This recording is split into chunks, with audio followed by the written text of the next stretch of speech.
So we got in 270 Chargers recently. I'm going to show you one of them right now. What's cool about these cars, and it's raining in Oregon, these are both factory 444 speed cars. And so we'll talk about how rare they are, but there's our CUDA from the other day, still here, waiting for somebody to buy it. Okay, this is a bit of a time capsule in some ways. It was out behind a house for years and years and years, and after I bought it, one of the local guys from around that town called me up and said, hey man, I was supposed to be able to buy that car. I've had that happen to me too. Knock on the door 1,000 times, they say it's not for sale, it's not for sale, not for sale, and then finally they decide to sell and you're not there, they sell it to somebody else. So check it out, we've got a real live, let's look at the side of it here, because this is cool. It's kind of the 70s, right? So we've got the original road wheels on there. That I believe the polyglass is something somebody put on there, because I don't think those are the original ones. The original ones, my guess, would be dry rotted off of the car. Is it raining? It's not raining. Okay. Check out this crazy second day blackout on it. I don't like it, but originally this would be green all the way down to the bottom. But instead it's got that blackout down there that kind of follows the wheel openings all the way down. And then check out, it's a real live Bumblebee car. The Bumblebee stripe that's on there is factory. And just so you guys know, when you see stuff like this is poor paint from many, many years ago that shrunk back. My guess is that's the original green right there. But this is all peeled back, and that's how terrible of a job somebody did. All 70 Chargers get the flares on the doors. That was a cool thing, I think. This was not a right-hand outside remote control, or a right-hand outside mirror. Somebody added it, and how you can tell is come in here. If this was a factory mirror coated for the right-hand outside, this would have a thread setter or a nut zert here and here that would take a machine screw. This is something you bought at your Pep Boys, J.C. Whitney, bolted on there, drilled a 1/8 hole, and ran a sheet metal screw into it. That's the quickest way to tell that door did not have the correct mirror on it. They're gone, they're missing, but this is where the turn signal indicators would go. And those are not factory hood pins. The quickest way to tell a factory hood pin, see how that's flat across there? The original ones go up about 1/16 of an inch. They're cup shaped and come up and go over. And that also is not the location. The original location would be out here in this area.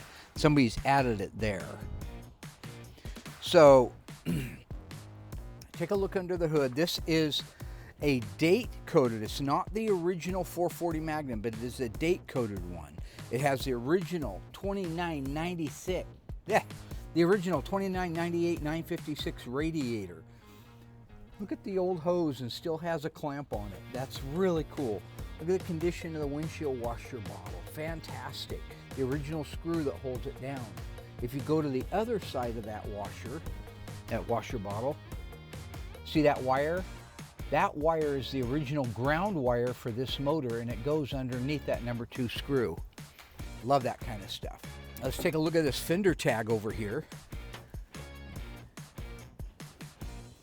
So here you can see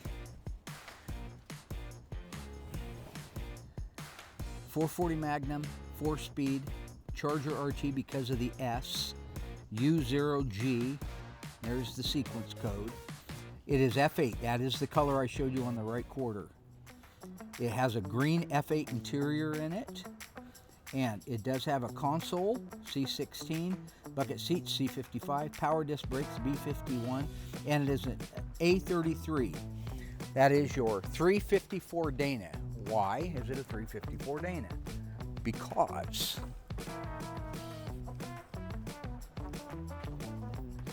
you could only get a 354 Dana A33 behind a 4-speed. Now look down in the hole. The shifter's not in there. Look in the hole. There's your 4-speed hole. Look over there on the left-hand side. See all those pedals? gas pedal, brake in the middle, clutch on the left. It is a 4-speed. Something else neat to kind of point out, this is the original numbers matching correct 4-barrel carburetor for it. If I hold it up there, you'll see the number on it. A 4737. 4737. Okay. Wood grain standard in 70 on all RTs and Super Bs. 69 to get wood grain up here, you would have had to have an SE, special edition car. But in 70, you got wood grain if it was a factory RT car. Original green, this is the correct colors. These are correct. Here's your F8 green. See how much darker that is than the other one? Green trim panels, green upper. This was a popular color back then. This was a hell of a popular color back then. It's got the original glass in it, right there. See the Chrysler logo on there? All right, let's take a look. In 70, the Dodge Charger got rid of the vacuum-operated headlights. They have electric headlights. The doors, these concealed headlights flip up, just like the 68 and 69 did, and the 66, 67, except that 66 and 7 use an electric, one on each side. 68 and 9 vacuum, back to electric in 70 and later. And right here's what runs it. Come on over here. This is the original motor for it right here. This motor, when it runs, it turns this right inside here. When it turns this rod. Okay? That rod hooks in right there. That's what makes them open and close. So, if this isn't froze up, and it's not, watch my hand. See if I'm going the right way. I'm not. Go back the other way. Now, you see my hand moving, right? Now show what it's doing to the headlight.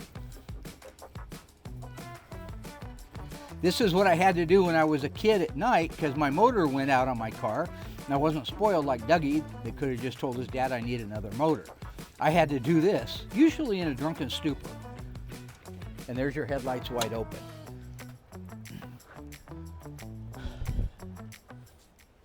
Here's the most important thing besides the fender tag. Right smack there. That is the original dash VIN. You cannot reproduce it. If there's people doing it, it's not legal. The rivet, you see the shape of the rivet? That is called a rosette rivet. One of the things the DMV looks at is what kind of rivets held that in. Originally from the factory, they should be a rosette rivet. That is a rosette rivet right there. That is our 70 Dodge Charger RT that we're just getting ready to start on.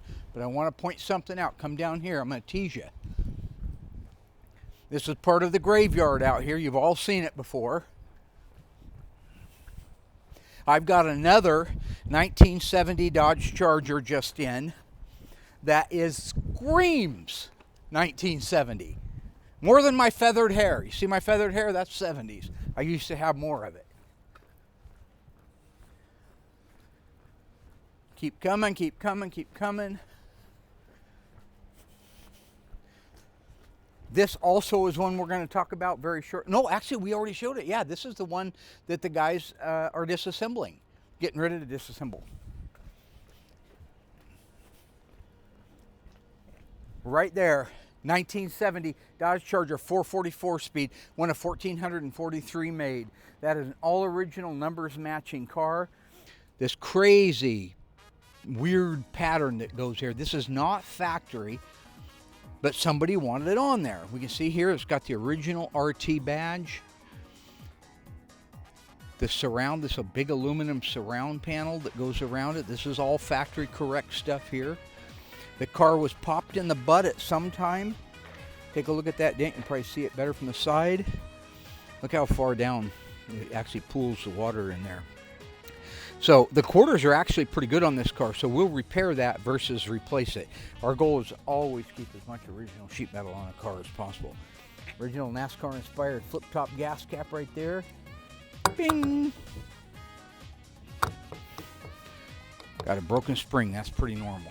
Okay, we're going to come along here. Take a look inside there. You got the original orange paint on the floors. 4-speed, that's the tunnel that you see down there on the floor, that big open hole right there. That's your 4-speed. Got your reverse light here on the dash. When you put it in reverse, this thing would light up amber. It is also, take a look up there at that rear feature. R22 AM 8-track. It is also a factory tick-tock tack in 85, November 85. We talked about last time the wood grain. That is normal on the 1970 Charger. With the R22, you also got these. A 3-speaker dash and 2 in the rear. It has the wood grain sport wheel on it, which seems to be close to frost. Still moves a little bit. Come up here and take a look at the dash on this one. There is our dash VIN. Again, we learned last time, look at the rosette rivets. Never been off the car. She's a beaut, Clark. There's some of the original paint, which is still pretty darn nice on this car. But check this crazy crap out. Look at that pattern they brought into the hood. It is some kind of a paisley 70s print that is on there. It's real textury. I don't even know what it is. It's some kind of a decal that they had put on there. Now, if this was a V21 car, hood sport treatment, this same area that you see outlined here would be all black. A matte finish black, or Granite black, which is a matted black. But in this case, they wanted to add that. Notice these. What did we learn last time? That is not a factory hood pin. It's flat. It's completely flat. If it was cupped and came up to here and rolled over and went back down again, a nice cup shape and in a different location, that would be the hood pin for it. But that is not right.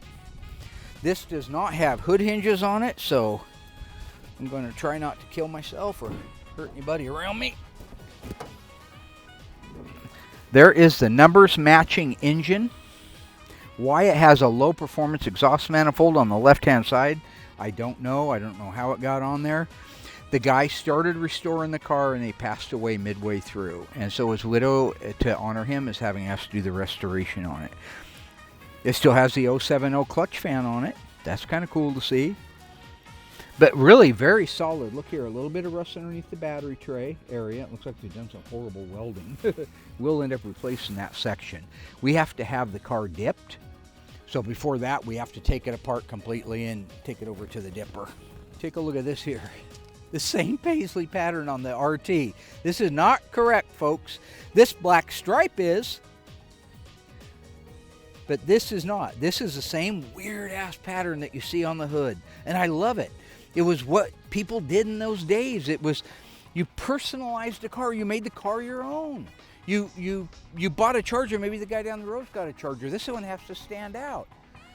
444 speed is not enough? Well, throw some groovy graphics all over it. You've got it again. This car is going to be absolutely stunning. We will not be putting the paisley back on it because he didn't do it. He bought it that way. If the owner had put it on in 1971 when he bought the car or whatever, whenever he bought it, believe me, I'd be scanning that and we'd be duplicating it. But in this case, it's not original to the car and it wouldn't mean anything to the family. If you look down the side, overall, rust on the bottoms of the quarters. We'll put section in on the right-hand side. Left one's in good shape. Take a look down the side.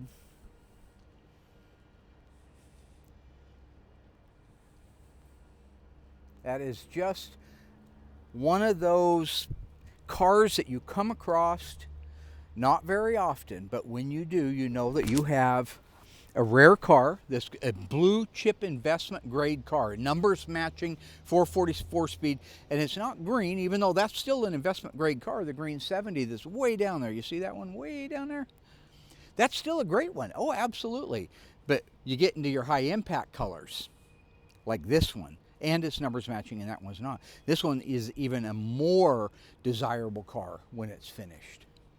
But we keep them all over out here, guys.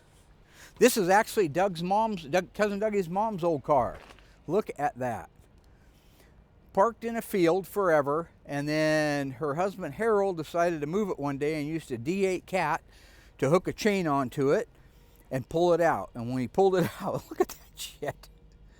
He ripped the whole friggin' bumper. You know what kind of pressure it would take to rip that bumper out like that? That's a 1970 Chrysler. It weighs over 5,000 pounds. That's solid steel. Okay, guys, we got a lot more to talk about down the road. Car after car after car after car after car. Stay tuned. We got a bunch of them coming at you. Hello ghouls, Mark Warman here, the Ice Tray from Graveyard Carz. If you enjoyed this video, be sure to like it, drop a comment down below, and subscribe to our channel. We have fantastic stuff coming up, and some of it you've never seen before. I gotta go insult people. Hey Alice!